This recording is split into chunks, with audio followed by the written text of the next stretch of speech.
په دې عبارت کې صاحب کتاب د منصر په 9 اسبابو کې 8 نمبر سبب بیانوي او هغه سبب دی الف نون زائدتان. د الف نون زائدتان مطلب دا دی چې د یو لفظ په آخر کې الف او نون راغلی وي او دغه الف او نون د فا عین او د لام کلمې په مقابله کې نه وي.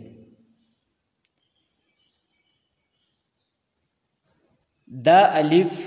او نون زائدتان دا به یا د اسم په آخر کې وي او یا به د صفت په آخر کې وي. کچری الف نون زائدتان دا د اسم په آخر کې وي نو بیا دا الف او نون زائدتان دا به د غیر منصرف د پاره سبب الګرځي چې کله دا د چا علم وي د چا نوم وي. او کچری دا الف او نون زائدتان د صفت په آخر کې وي نو دا به بیا د غیر منصرف د پاره سبب الګرځي چې تدی مؤنث د فعلانتون په وزن باندې نه وي، یعنی تدی د مؤنث په آخر کې داسې ګول تا نه وي چې هغه په حالت وقف کې په ها سره بدلیږي. نو مصنف فرمایي اما الالف والنون الزائدتان د منصر په اسبابو کې کم الف او نون زائدتان دي ان کانتا فی اسم کچری دا دواړه یعنی الف او نون زائدتان دا په اسم کې وي او اسم دې ته وایي چې هغه په یو معین څیز باندې دلالت کوي. فشرطه ان یکون علما نو کچری دا دواړه د اسم په آخر کې وي نو بیا د غیر منصرف د پاره د سبب جوړېدلو د پاره د شرط دا دی ان یکون علما چې دا د سسیز علم وي نوم وي.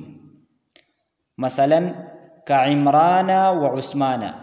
نو دا عمران او د عثمان د دواړه لفظونه دا اوس غیر منصرف دي ځکه چې تدې دواړو اسمونو په آخر کې الف او نون زائدتان راغلي دي. دا الف او نون د فا عین او د لام کلمې په مقابله کې نه دي نو دا دواړه ځکه غیر منصرف دي چې په دې کې د منصر په 9 اسبابو کې 2 اسباب موجود دي. یو سبب په دې کې الف نون زائدتان دي او بل سبب په دې کې علم دي، لہذا دا دواړه الفاظ دا غیر منصرف دي. فسعدان اسم نبت منصرف لعدم العلمیت. مصنف دا خبره ذکر کړي وا کچری دا دواړه الفاظ یعنی الف نون زائدتان دا د اسم په آخر کې وي نو شرط ولدا دی چې دا به علم وي. نو کچری دا دواړه د یو اسم په آخر کې وي لیکن دا علم نه وي نو په دې صورت کې به دا غیر منصرف نه وي بلکې منصرف به وي. لہذا مصنف دا غي د مثال په ذریعه سره وضاحت کوي چې سعدان چې دا د یو بوټي نوم دی او وخو ته ویل کېږي نو دا منصرف دی او وجه څه ده لعدم العلمیت ځکه چې دا د یو معین څیز نوم نه دی بلکې دا سعدان دا اسم جنس دی دغه واخو د سونه جنس ته په هغه ټولو باندې ته دی دغه اطلاق کیږي نو دی وجنا سعدان اگر چې په دې کې په ظاهر کې الف او نون زائدتان موجود دي لیکن کم شرط چې ول موږ ذکر کړو چې دا به علم وي نو دغه شرط پکې دا نه دی موجود. بیا مصنف فرمایي وان كانتا في صفه فشرطه الا يكون مؤنثه على فعلانه كسكرانه. او کچری دا دواړه یعنی الف نون زائدتان دا دو صفت په آخر کې وي نو دا به بیا د غیر منصرف دپاره اله سبب ګرځي. د هغې دپاره شرط دا دی چې تدې مؤنث د فعلانتون په وزن باندې نه وي. لہذا که چرې الف او نون زایدتان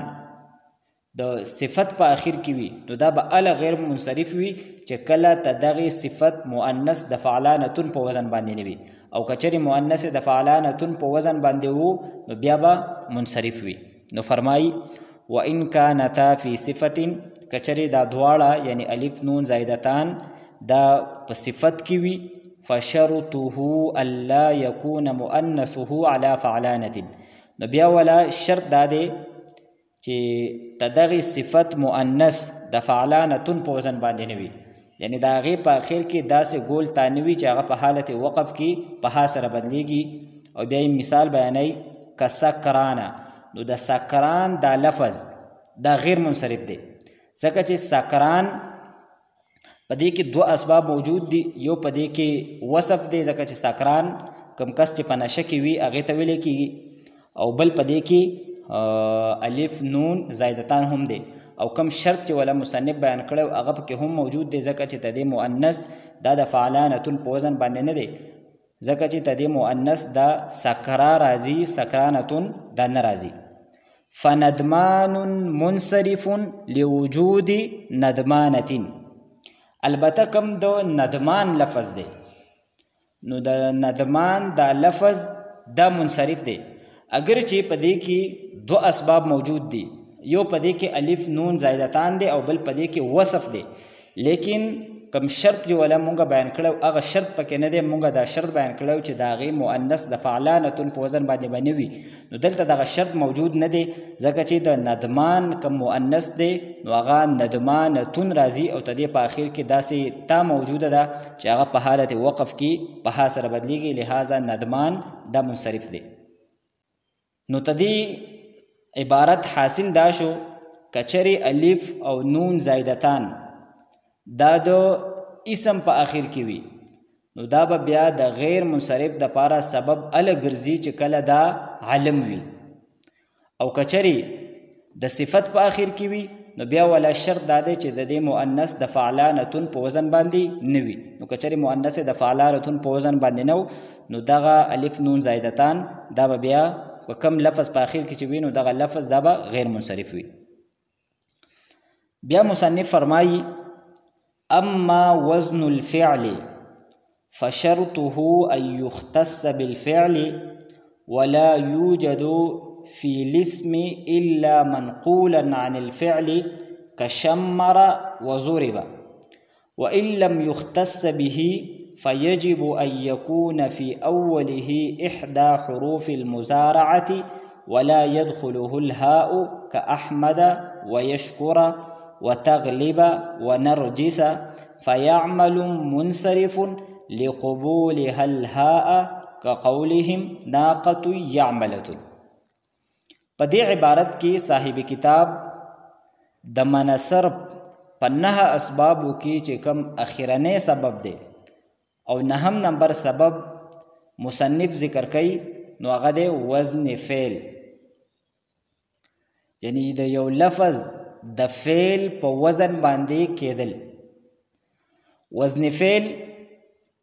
دا به د غیر منصرف دپاره سبب کله ګرځي نو تدې دپاره مصنف 2 شرطونه بیان کړي دي. په دغې 2 شرطونو کې د یو شرط موندل کېدل دا پکې ضروري دي. لومبی شرط دا دی چې دغه وزن فعل دا د فعل سره خاص وي، یعنی دغه وزن دا د فعل دپاره وضع کړی شوی وي، د اسم دپاره نه وي وضع کړی شوی، خو بیا د دغې فعل نه دغه وزن اسم طرف ته منتقل شوی وي او د چا دپاره عالم ګرځېدلی وي، نو دغه وزن فعل دا به بیا غیر منصرف وي ځکه چې په دې کې به 2 اسباب موجود دي، یو سبب به پکې وزن فعل وي او بل سبب به پکې عالم وي. نو مصنف فرمایي اما وزن الفعل، هر چی وزن فعل دی فشرطه ان يختص بالفعل، نو د منصرف دپاره د سبب ګرځېدلو دپاره شرط ولا دا دی، لومبی شرط دا دی ان يختص بالفعل چې دغه وزن فعل دا د فعل سره خاص وي، ولا یوجد فی الاسم او دغه وزن دا په اسم کې نه موندل کیږي الا منقولا عن الفعل مگر د فعل نه نقل شوی د اسم د پاره وزکړه شوی نه وي بلکې دغه وزن د فعل د پاره وزکړه شوی وي خو بیا د فعل نه اسم طرف ته منتقل شي نو دغه لفظ دبا غیر منصرف وي بیا مثالونه ذکر کوي لکه شمر د فعل کوم وزن دی نو دا د فعل وزن دی دا د اسم د پاره نه دی وزکړه شوی نو اوس کچری او د شمره چې کله دا فعل وي نو تدې معنی دا ده چې هغه کس هغه خپل لمنه دای راغونډ کړه بیا دا شمره دا لفظ دا د یو تیز رفتار اس دا غي نوم وګرځید نو اوس دا شمره دا لفظ چې کله دا د یو سیز علم وي نو دا غیر منصرف دی ځکه چې په دې کې یو وزن فعل دی او دا وزن فعل دا د فعل سره خاص دی او دویم سبب پدې کې دی علم دویم مثال مصنف بیانای زوریبا د زوریبا چې کله دا د فعل مجهول صيغه وي نو دا وزن هم د فعل سره خاص دی نو اوس که زوریبا د یو کس علم وګرځي نو دا لفظ به غیر منصرف وي ځکه چې پدې کې یو سبب وزن فعل دی او بل پدې کې علم دی او دلته مصنف د فعل مجهول لفظ ذکر کړی دی فعل ماضی مجهول زوریبا او معلوم نه دی ذکر کړی ځکه چې کم د معلوم وزن دی یعنی زوربا نو دا د فعل سره خاص نه دی بلکې څنګه چې فعل وزن د فعل کې موندل کېږي نو دا شانتي دا وزن په اسم کې هم موندل کېږي لکه شجره حجره وغیره نو تدی لومبي شرط حاصل دا شو کچری وزن فعل دا دو فعل سره خاص وي او بیا د فعل نه دغه وزن اسم طرف ته منتقل شوی وي او د یو سیز لپاره علم ګرځېدلی وي نو دا به غیر منصرف وي او کچری دغه وزن فعل دا د فعل لپاره خاص نه وي بلکې دغه وزن د فعل لپاره هم وضع کړی شوی وي او د اسم لپاره هم وضع کړی شوی وي نو بیا به دغه وزن فعل دا به بیا د غیر منصرف د پاره سبب ال ګرځي چې کله ته دغه اسم په شروع کې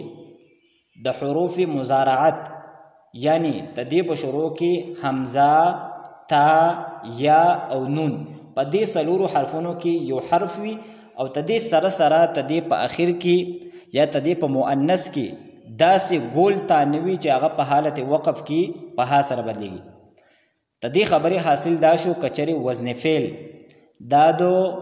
فعل سره خاص نه وي بلکې به فعل او په اسم دواړو کې موندل کېږي نو دغه وزن فعل دا به بیا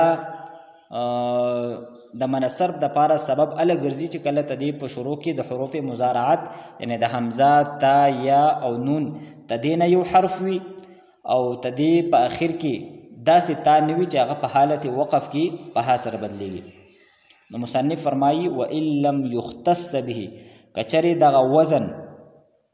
دا د فعل سره خاص نه وي بلکې په فعل او په اسم دواړو کې موندل کېږي نو بیا به دغه وزن د غیر منصرف د پاره سبب ال ګرځي فیجب ان یکون فی اوله احدى حروف المضارعه نو بیا دا خبره ضروری ده چې تدغه اسم په شروع کې د حروف مضارعت نه یو حرف وي او حروف مضارعت یعنی د مضارع کوم علامات دي نو هغه سلور دي حمزه تا یا او نون نو چې یو پکې دا خبره وي او بل خبره پکې دا وي ولا يدخله الهاء چې تدې کوم مؤنث دی داغه په اخر کې داسې تا نه وي چې هغه په حالت وقف کې په ها سره بدلېږي نو اوس مصنف تدې مثالونه ذکر کوي ک احمد ويشكر وتغلب ونرجس نو دا اوس کوم وزنونه دي د احمدو وزن د یشکرو وزن د تغلبو وزن او د نرجسو وزن نو دا په فعل کې هم موندل کېږي او په اسم کې هم موندل کېږي نو دا څلورونه الفاظ دا به اوس